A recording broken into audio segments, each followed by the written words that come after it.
Hi everyone, today we will talk about how to fix or how to solve Twitter account problem.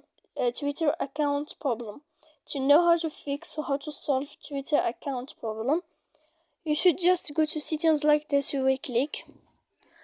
After that, in this page, you will go to apps, default apps, app settings.